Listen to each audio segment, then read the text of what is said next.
दोस्तों दुनिया की ऐसी कई सारी कंट्रीज़ में से इंडिया भी एक ऐसी कंट्री है जहाँ पर उनके रेगुलेटर्स, मिनिस्टर्स और या फिर पॉलिसी मेकर जो है वो बिटकॉइन और इथेरियम जैसे एक ट्रूली ओपन पब्लिक ब्लॉकचेन को प्राइवेट ब्लॉकचेन का नाम देते हैं। और जब वो खुद अपनी एक सेंट्रल बैंक डिजिटल करेंसी को लॉन्च करेंगे तो वो एक उसको पब्लिक ब्लॉकचेन बोलते हैं। और यही चीज़ जो है वो बड़े स्केल के ऊपर बहुत बड़ा कन्फ्यूजन क्रिएट करता है। तो इसी कन्फ्यूजन को हम इस वीडियो में क्लियर करने वाले हैं। सो वेलकम बैक फ्रेंड्स, मेरा नाम दीपक गुप्ता है फ्रॉम क्रिप्टो शेल्फ। और आज की वीडियो में हम बात करने वाले हैं आखिर में पब्लिक ब्लॉकचेन और प्राइवेट ब्लॉकचेन क्या होता है, इन दोनों में डिफरेंसेस क्या है और क्या सच में प्राइवेट ब्लॉकचेन एग्जिस्ट करता है या नहीं करता है। So without wasting any further time, let's roll the intro. So guys, शुरुआत करने से पहले आपके माइंड में पब्लिक और प्राइवेट ब्लॉकचेन को लेकर जो भी कंफ्यूजन रहेगा उन सारी चीज़ों को बाहर निकाल दीजिए। और जो भी मैं यहाँ पर आपको पॉइंट्स बताऊँगा वो आप ध्यान से सुनिए और फिर उसके बाद आप खुद ही अपने आप से ही डिसाइड कर पाओगे कि पब्लिक ब्लॉकचेन कौन सा है, प्राइवेट ब्लॉकचेन कौन सा है और हमें कौन से ब्लॉकचेन की ज़रूरत है और कौन से ब्लॉकचेन की ज़रूरत नहीं है। तो सबसे पहले पब्लिक ब्लॉकचेन की बात करते हैं हम। और पब्लिक ब्लॉकचेन को आइडेंटिफाई करने के एकदम इजी 5 स्टेप्स हैं। ये 5 फीचर अगर किसी भी ब्लॉकचेन में अगर आ गए तो ये एक ट्रूली ओपन पब्लिक ब्लॉकचेन बन जाएगा। सबसे पहला फीचर जो है वो कंप्लीटली ओपन होना चाहिए। ओपन होने का मतलब यानी कि उस ब्लॉकचेन में कोई भी कभी भी कहाँ से भी पार्टिसिपेट कर सकता है, सिंपली उसके सॉफ्टवेयर को डाउनलोड करके। ये फर्स्ट फीचर हो गया उसका ओपन। सेकंड फीचर हो गया पब्लिक। तो पब्लिक होना यानी कि उस ब्लॉकचेन का ब्लॉकचेन में जितने भी ट्रांजैक्शन जो हो रहे हैं सारे की सारे ट्रांजैक्शन पब्लिकली अवेलेबल होने चाहिए, यानी कि ट्रांसपेरेंसी। सो फर्स्ट पॉइंट हो गया ओपन, सेकंड पब्लिक, थर्ड आ गया बॉर्डरलेस। ऐसा कोई भी ब्लॉकचेन जो बॉर्डर लेस है, जिससे बॉर्डर से या नेशनल टेरिटरी से कोई फ़र्क नहीं पड़ता है, कोई भी इंसान कहीं से भी बैठ के दुनिया के किसी भी कोने पर बैठ के उस ब्लॉकचेन को एक्सेस कर सकता है, तो वो हो गया एक ट्रूली ओपन ब्लॉकचेन। 3 पॉइंट हो गए, ओपन, पब्लिक, बॉर्डरलेस। और फोर्थ जो है वो है न्यूट्रल, यानी कि किसी भी ब्लॉकचेन को, एक ट्रू ब्लॉकचेन को फ़र्क नहीं पड़ना चाहिए कि वो ट्रांजैक्शन कौन कर रहा है, किस चीज़ के लिए कर रहा है, कितना छोटा ट्रांजैक्शन है या कितना बड़ा ट्रांजैक्शन है, छोटी अमाउंट है या बड़ी अमाउंट है। इस चीज़ से उस ब्लॉकचेन को कोई फ़र्क नहीं पड़ना चाहिए, क्योंकि एक ट्रूली ओपन पब्लिक ब्लॉकचेन जो होता है वो कम्प्लीटली न्यूट्रल होता है। उसको बस एक ही काम करना आता है, जो कि वो चेक करेगा कि ट्रांजैक्शन वैलिड है या इनवैलिड है, यानी कि सक्सेसफुल हुआ है या अनसक्सेसफुल हुआ है। और फिर फिफ्थ मोस्ट इम्पॉर्टेंट फीचर जो एक ट्रूली ओपन पब्लिक ब्लॉकचेन में आता है वो है सेंसरशिप रेसिस्टेंस, यानी कि कोई भी उस ब्लॉकचेन का इस्तेमाल करके कोई भी उसको सेंसर, किसी को भी सेंसर नहीं कर सकता, कोई किसी को रोक नहीं सकता, कोई किसी के ऊपर जानबूझकर रोक नहीं लगा सकता। और ये 5 इंपॉर्टेंट फीचर अगर किसी ब्लॉकचेन में है तो एक ट्रूली ओपन पब्लिक ब्लॉकचेन उसको माना जाएगा, यानी कि ओपन, पब्लिक, बॉर्डरलेस, न्यूट्रल और सेंसरशिप रेसिस्टेंस। और ये सारे फीचर्स हमें कौन से ब्लॉकचेन में दिखाई देते हैं? बिटकॉइन में। तो बिटकॉइन जो है ये एक ट्रूली ओपन पब्लिक ब्लॉकचेन है। सो अब हम बात करते हैं कि ये पब्लिक ब्लॉकचेन जो है ये किसी बिजनेस के लिए, किसी कंपनी के लिए बुरा क्यों हो सकता है? क्योंकि जैसे मैंने आपको बताया कि एक ट्रूली ओपन पब्लिक ब्लॉकचेन के जो फीचर जो है, अगर सारे बिजनेस ने, सारे कंपनी ने अगर वो सारे फीचर्स के चलते अगर पब्लिक ब्लॉकचेन का यूज़ किया तो उनका डेटा जो है वो सारे लोगों को ईजीली एक्सेसिबल रहेगा, ट्रांसपेरेंट रहेगा और हर कोई कंपनी के बीच में क्या चल रहा है सारा का सारा डेटा जो है वो पब्लिक देख पाएगी। एंड ऑब्वियसली कोई भी कंपनी नहीं चाहेगी कि हमारा जो भी डेटा जो है वो पब्लिकली अवेलेबल रहे। और इसी के चलते जो है प्राइवेट ब्लॉकचेन का यूज़ केस यहाँ पर निकल के आता है। और प्राइवेट ब्लॉकचेन में जो है वो लोग ऐसे कुछ फीचर जो पब्लिक ब्लॉकचेन में अवेलेबल है उनमें से कई सारे फीचर्स को अडॉप्ट करेंगे और कुछ सारे फीचर्स को कंट्रोल करेंगे और तब जाकर ये अपना खुद का प्राइवेट ब्लॉकचेन बनाएंगे। अब एक क्वेश्चन ये भी निकल के आता है कि अगर उनको पब्लिक ब्लॉकचेन यूज़ भी करना है और उसके ऊपर कंट्रोल भी करना है तो फिर ये एक ट्रूली ओपन पब्लिक ब्लॉकचेन तो नहीं हुआ। और ऊपर से ये लोग कंट्रोल कर रहे तो फिर इनके प्राइवेट ब्लॉकचेन में और डेटाबेस में क्या फ़र्क हो गया। डेटाबेस वही जो कि आप काफ़ी वक्त पहले से यूज़ किया करते थे, ट्रेडिशनल कंपनीज यूज़ किया करते जहाँ पर उनका डेटा स्टोर किया करता था।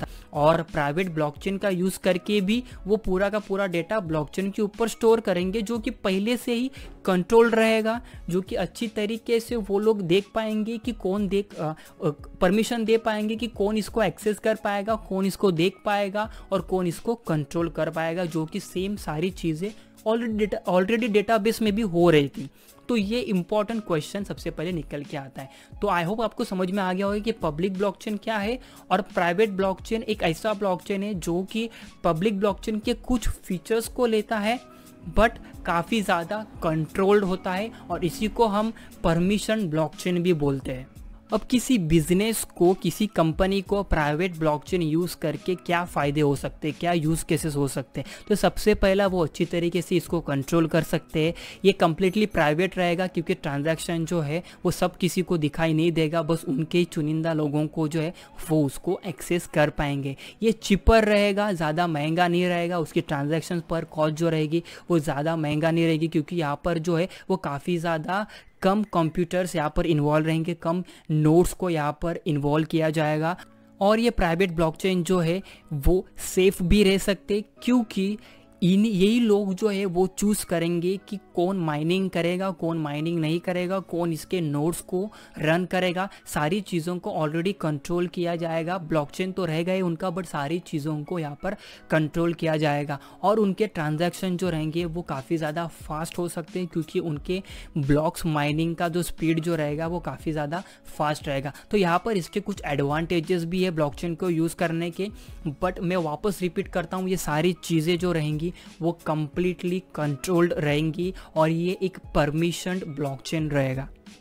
सो अब दिक्कत क्या है, प्रॉब्लम्स क्या है प्राइवेट ब्लॉकचेन को यूज़ करने के। तो सबसे पहले ये कम्प्लीटली अननेसेसरी हो सकता है क्योंकि एक ट्रूली ओपन पब्लिक ब्लॉकचेन को डिज़ाइन ही इस तरीके से किया गया है कि वो एक ट्रस्टलेस सिस्टम के ऊपर ट्रस्टलेस एनवायरनमेंट में काम कर सके।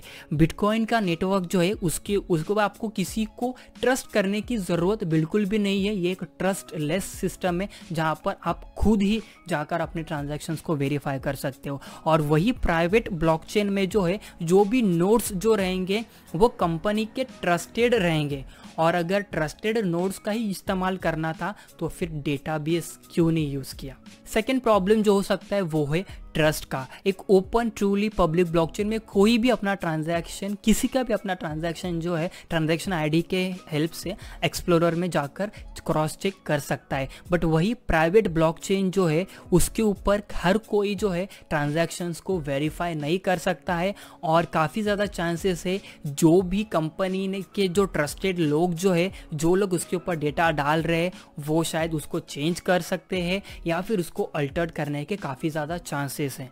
नेक्स्ट इंपॉर्टेंट प्रॉब्लम ये हो सकता है कि काफ़ी ज़्यादा सेंट्रलाइज हो सकता है क्योंकि अगर कोई बिजनेस, कोई कंपनी अगर अपने प्रोजेक्ट को रन करने के लिए, ब्लॉकचेन के ऊपर रन करने के लिए अपने खुद के ट्रस्टेड नोड्स को जब हायर करेगी, 100-50 जितने भी नोड्स को हायर करेंगी तो ये इन्होंने ही चूज़ किए हुए नोड्स है जो कि कम्प्लीटली एक प्राइवेट डिसीजन रहेगा और उस नोड्स की वजह से कितने कम रहेंगे नोड्स और उसके वजह से ब्लॉकचेन में, उनके डेटा पॉइंट में दिक्कत हो सकती है। इसका एक बेहतरीन एग्जांपल है फेसबुक का लिब्रा कॉइन जो कि अभी लॉन्च होने वाला है और फेसबुक ने खुद ने ही डिसाइड किया है कि उनके नोड्स जो है वो कौन कौन रहेंगे और कंपनीज भी उसमें ऐड हो रही है, कई सारे कंपनीज भी उसमें से निकल रही है। ऐसे अराउंड 100 नोड्स जो है वो फेसबुक के लिब्रा कॉइन्स के ब्लॉकचेन को यहाँ पर रन करेगी।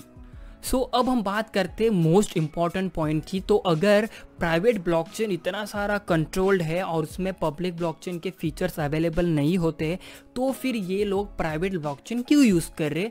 वो सिंपली एक ओल्ड डेटाबेस को क्यों नहीं यूज़ कर रहे?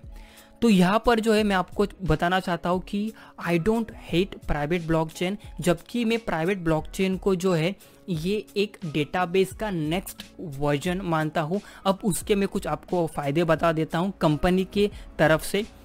तो कंपनी की अकाउंटेबिलिटी जो है वो काफ़ी ज़्यादा बढ़ जाएगी एक ब्लॉकचेन को यूज़ करके, क्योंकि उनके ब्लॉकचेन के ऊपर जो भी ट्रांजैक्शन, उनका डेटा जो है वो उसके ऊपर चला जाएगा और वो हिस्ट्री से लेकर अभी तक के सारे डेटा को ईजिली एक्सेस कर पाएंगे, जो कि पुराने डेटाबेस से काफ़ी ज़्यादा एफिशिएंट रहेगा। बट यहाँ पर ये मत भूलना कि जो भी मैं अभी बता रहा हूँ प्राइवेट ब्लॉकचेन के लिए वो सारा कंट्रोल रहेगा, एक डिसाइडेड टीम ग्रुप में ही रहेगा, वो बाहर पब्लिक नहीं हो जाएगा। नेक्स्ट इंपॉर्टेंट फीचर और एक हो सकता है जो कि पार्टनरशिप। जब भी किसी बिजनेस की, किसी कंपनी की किसी और बिजनेस कंपनी से पार्टनरशिप होती है तो वहाँ पर इजीली एक्सेसिबल रहेगा एक दूसरे के डेटा पॉइंट्स को एक्सचेंज करने के लिए या एक दूसरे के डेटा को सीखने के लिए, एनालाइज करने के लिए। तो यहाँ पर वो सबको पब्लिकली अवेलेबल करने के बजाय वो जिनसे पार्टनरशिप करने वाली है उन्हीं से वो डायरेक्टली अपने डेटा को चेंज कर देगी या उनको दिखा देगी ब्लॉकचेन के ऊपर। तो ये काफ़ी ज़्यादा आगे जाकर इनको फ़ायदा हो सकता है प्राइवेट ब्लॉकचेन का। सारी चीज़ जो है वो एक ही ब्लॉकचेन के नीचे सक्सेसफुली, एफिशिएंटली, अपने अपने एडवांटेज है, अपने अपने डिसएडवांटेज है। जिस तरीके से प्राइवेट सारे बिजनेस और कंपनी जो चल रही थी पहले डेटाबेस को यूज़ करके, बस वही वो डेटाबेस का मे बी नेक्स्ट वर्जन को अभी यूज़ करेगी प्राइवेट ब्लॉकचेन का इस्तेमाल करके, जिनसे उनकी एफिशिएंसी काफ़ी ज़्यादा बढ़ जाएगी। सो गाइस, अगर आपको ये वीडियो पसंद आ गई होगी तो प्लीज़ लाइक कर देना और कमेंट सेक्शन में मुझे बता दीजिएगा कि आपको क्या लगता है कि सिर्फ ओपन पब्लिक ब्लॉकचेन ही एग्जिस्ट करना चाहिए, और अगर कंपनी प्राइवेट ब्लॉकचेन को यूज़ कर रही है तो उससे बेटर वो डेटाबेस को यूज़ करे, या फिर प्राइवेट ब्लॉकचेन जैसा कोई टर्म एग्जिस्ट करना ही नहीं चाहिए। ब्लॉकचेन मतलब ओपन ही रहना चाहिए। अगर कोई प्राइवेट ब्लॉकचेन का यूज़ कर रहा है तो उसको सिंपली डेटाबेस 2.0 ये नाम दे दो। लेट मी नो आपके व्यू पॉइंट्स क्या है in the comment section below.